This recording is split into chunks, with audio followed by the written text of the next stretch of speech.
Emma didn't speak much, but when she did, her voice barely rose above a whisper. She spent her school days like a ghost, moving quietly, avoiding attention, never quite fitting in.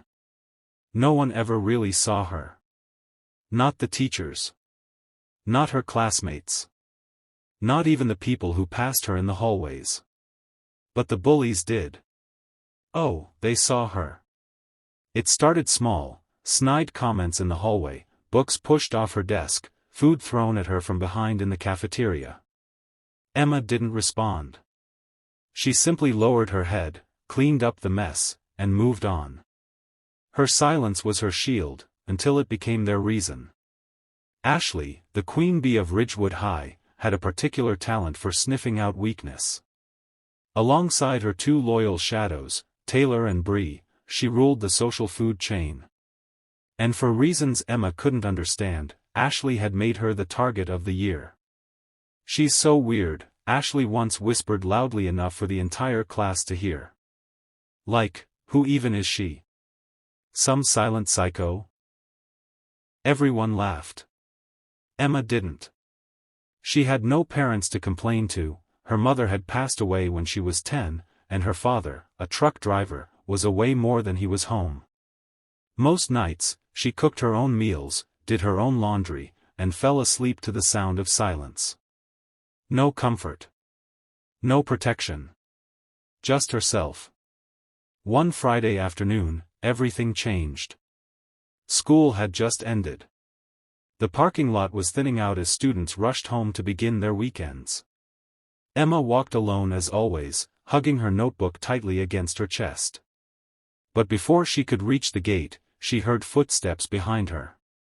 Fast. Loud. Purposeful. She turned. Ashley, Taylor, and Bree were closing in fast, smirking, their phones already recording. "There she is." Taylor laughed. "Hey, mute girl, we're not done with you." Emma backed up, her eyes scanning for a teacher. There were none. The last school bus had pulled out 5 minutes ago. "You know, you could at least say, 'Hi,'" Ashley said mockingly. "Or are you just too good for us?" They cornered her between a dumpster and the back wall of the gym. Her back hit the cold brick. Nowhere to run. Bree shoved her shoulder lightly, testing her. Taylor snatched her notebook. "Let's see what our little freak writes about," she sneered, flipping it open. Emma lunged forward. "Give it back," she finally shouted, her voice hoarse and shaking. Taylor laughed and held it up high. "What are you gonna do, freak?" Then it happened.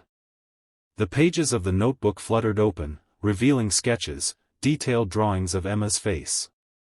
But not just hers. Her mother's. Her father's. And then, drawings of her being pushed, mocked, hurt. And finally, a drawing of Ashley, Taylor, and Bree, surrounded by fire. The laughter stopped. "What is this?" Bree whispered. Emma's eyes burned with something new. Not fear. Not sadness. But rage.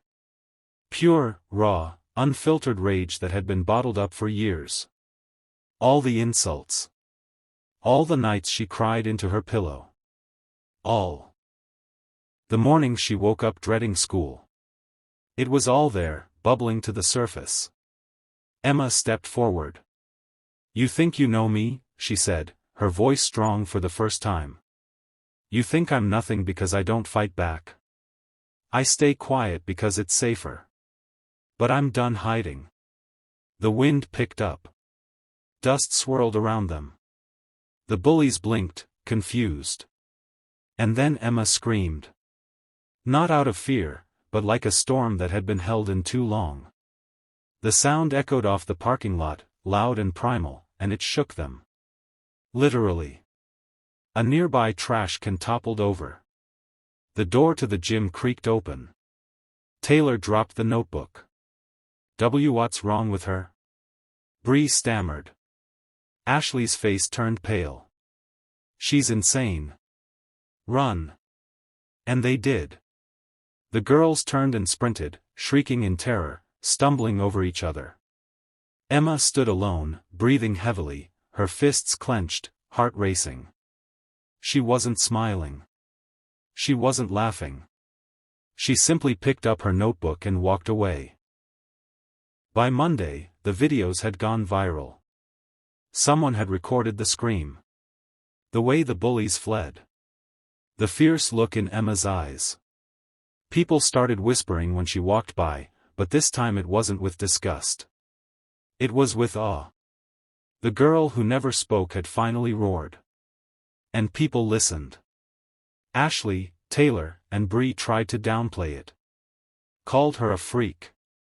Said she had a meltdown. But the damage was done. The principal got involved. Parents called the school. An investigation opened.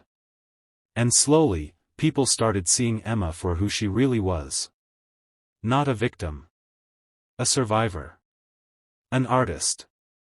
A fighter. A girl who had been through more than most could imagine and had finally had enough. In the weeks that followed, Emma didn't go back to silence.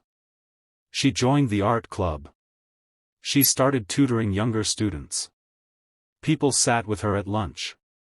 And though she didn't become popular overnight, she became respected.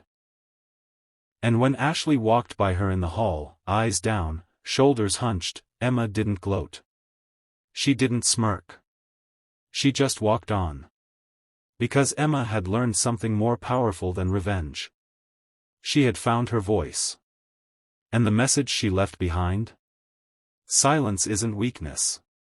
It's just the pause before your strength speaks.